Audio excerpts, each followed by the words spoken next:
बंधु माने पवित्र अक्षय तृतीया उपलक्षे आपण मानकु समस्तंकु मोर हार्दिक शुभेच्छा एवं शुभकामना।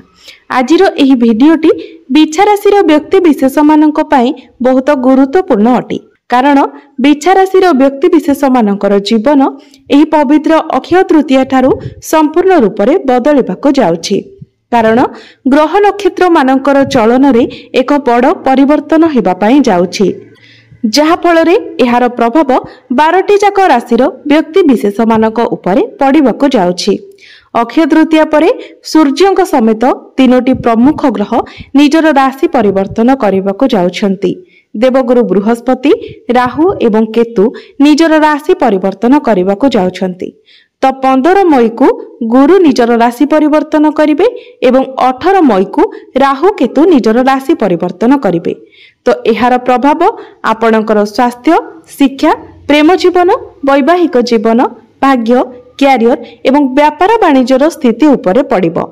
तेबे अक्षय तृतीया परे ए सब क्षेत्र रे आपणकर केउ भली परिवर्तन हेबो, आपणकु केते मात्रा रे शुभ फल मिलिबो एवं केते मात्रा रे अशुभ फल मिलिबो, से विषय रे आजिर एही वीडियो रे आमे माने विस्तार भाबरे जानिबा। सेथिपई आपणकर जदि बिछा राशि होइथाय तो वीडियोटी को शेष पर्यंत निश्चय देखंतु एवं वीडियोटी को लाइक करी चैनल टी को सब्सक्राइब करि दियंतु।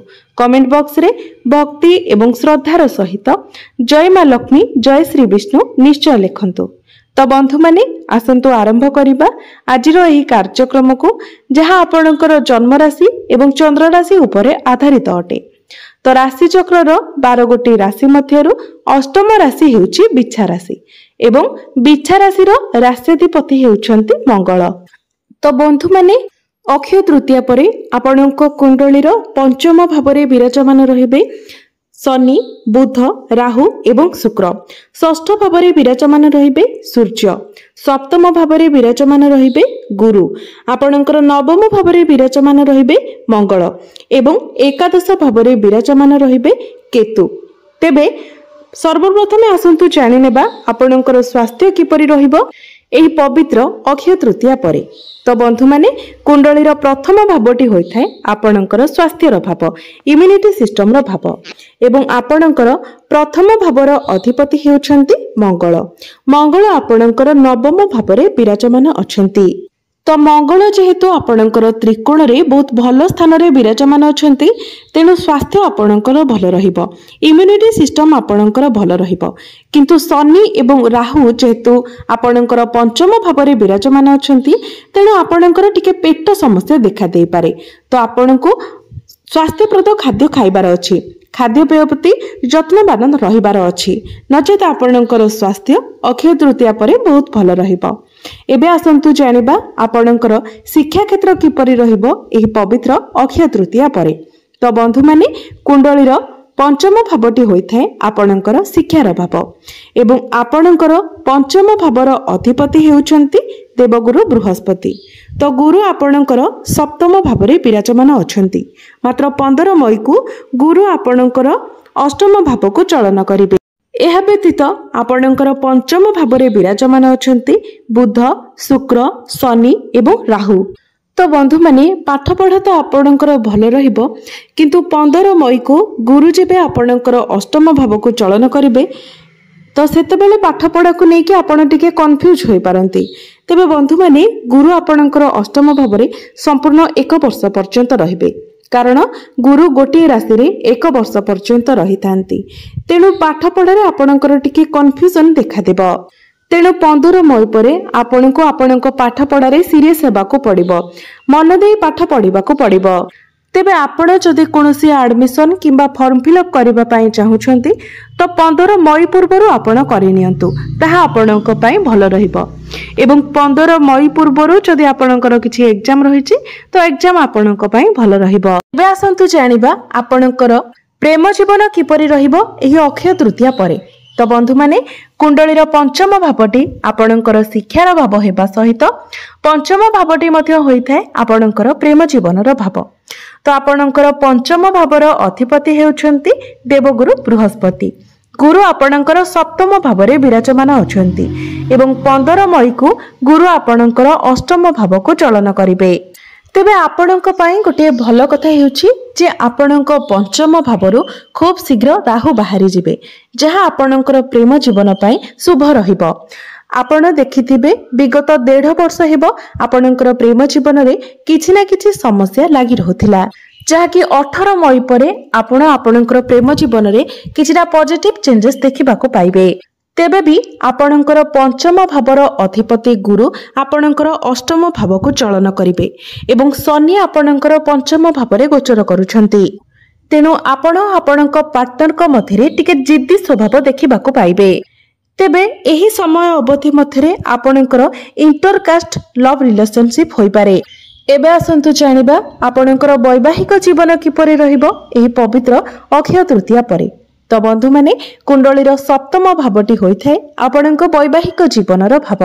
आपणक सप्तम भावर अधिपति हेउछंती शुक्र। शुक्र आपणकर पंचम भावरे उच्चस्थ अछंती एवं आपणकर सप्तम भावरे गुरु विराजमान अछंती। तो वैवाहिक जीवन आपणकर अक्षय तृतीया परे बहुत भल रहिबो। आपणक मध्यरे भल पाइबा बढ़िबो, तालमेल भल रहिबो, बुझामणा भल रहिबो। आपण दुई जण मिसी केवाडे बुलिबाको जाई पारंती।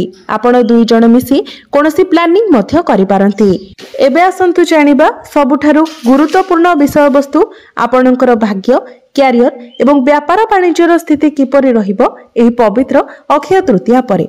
तो बंधु माने कुंडलीर नवम भावटी होइथाय आपणकर भाग्यर भाव एवं आपणकर नवम भाव अर्थात भाग्य भावर अधिपति हेउछंती देव चंद्रमा जे कि प्रति 2 दिन रे निजर राशि परिवर्तन करिथांती। तेबे आपणकर नवम भावरे विराजमान अछंती आपणकर राशिर अधिपति मंगल। तो अक्षय तृतीया परे आपणकर भाग्य बहुत भल रहिबो। आपणको आपणक भाग्यर सपोर्ट मिलिबो। तेबे मंगल जेहेतु आपणकर नवम भावरे निचस्थ अछंती तेणु तरबरिया भावरे आपण किछि करिवे नाही। आपण जेउ कार्य तरबरिया होई कि करिवे सेतिरे आपणको लॉस हेबो। किंतु आपण जदि प्लानिंग करी भल भावरे बुझी चिंती कार्य करंती तो सेतिरे निश्चित भावरे आपण सक्सेस हेबे। एवं आपण जदि शेयर मार्केट स्टॉक मार्केट रे इन्वेस्ट करबा पई चाहुचंती तो 18 मई परे आपण से सब कार्य करिवे ता आपणको पई भल रहिबो। एवं आपण जदि किछि शुभ मांगलिक कार्य करबा को चाहुचंती तो 15 मई पूर्वरु आपण करबा आपणको पई भल रहिबो। एबे आसंतु जानिबा आपणकर क्यारियर किपरि रहिबो एही पवित्र अक्षय तृतीया परे।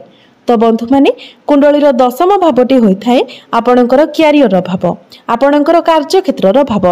तो बंधु माने एही अक्षय तृतीया परे आपणकर क्यारियर रे एक बहुत बड़ परिवर्तन हेबाको जाउछि। कारण केतु आपणकर एकादश भावरु बाहरी आपणकर दशम भावरे प्रवेश करिवे एवं राहु आपणकर चतुर्थ भावरे प्रवेश करिवे। तो बंधु माने काम तो आपणकर होई जिवो किंतु केतु जेहेतु छाया ग्रह अटंती मुंड विहीन ग्रह अटंती तो आपणको कार्य क्षेत्र रे असंतुष्टि देखा देबो। कार्य क्षेत्र रे परिवर्तनर चिंताधारा आपणकर मन को आसीबो। आपणक मध्यरे आलस्य देखा देबो। आपण आपणकर काम को टाळीबा को लागिबे। एमिति कि आपण आपणकर काम को अन्य द्वारा कराइबा को चेष्टा करिवे। तेबे सूर्यंकर स्थिति भल थिबा हेतु काम कार्य आपणकर होई जिवो। आपणकर कार्य उपरे एसबुर कोनोसी खराब प्रभाव पड़िबो नाही। एवं बिजनेस रो कथा जदि कहिबा तो अक्षय तृतीया परे आपणक पई समय सर्वश्रेष्ठ रहिबो। बिजनेस रे आपणको लाभ प्राप्ति हेबो। बिजनेस को आपण आगो को बढ़ाइबा को प्लानिंग करि पारंती। कारण शुक्र एवं बुध दुई प्रमुख ग्रह त्रिकोण रे विराजमान अछंती। सूर्य मध्य आपणकर सप्तम भावरे गोचर करिवे जहा फल रे आपणको आपणक व्यापार वाणिज्य रे बहुत अधिक लाभ प्राप्ति हेबो। आपणकर फाइनेंशियल ग्रोथ हेबो। किंतु 15 मई ठारू गुरु आपणकर दुर्बल होई जिवे। गुरु आपणकर धन भावर अधिपति होई आपणकर अष्टम भावरे गोचर करिवे एवं गुरुंकर दृष्टि आपणकर द्वादश भाव उपरे रहिबो जहा फल रे आपणकर टिके खर्च बढ़ी जिवो। तेणु 18 मई परे आपण निजर खर्च उपरे नियंत्रण रक्षा करबा को चेष्टा करंतु एवं आपणकर सेविंग्स को बढ़ाइबा को चेष्टा करंतु। तो एबे आसंतु जानि नेबा किछि उपाय विषय रे जे उपाय गुडिक करबा द्वारा जहा सब अशुभत्व रहुचे से सब खंडन हेबो एवं आपणको अधिक मात्रा रे शुभ फल प्राप्ति होई पारिबो। सेथि पई प्रत्येक दिन आपण गुरुंकर बीज मंत्र 108 थर जप करंतु। प्रत्येक दिन आपण मंगलंकर बीज मंत्र मध्य 108 थर जप करंतु।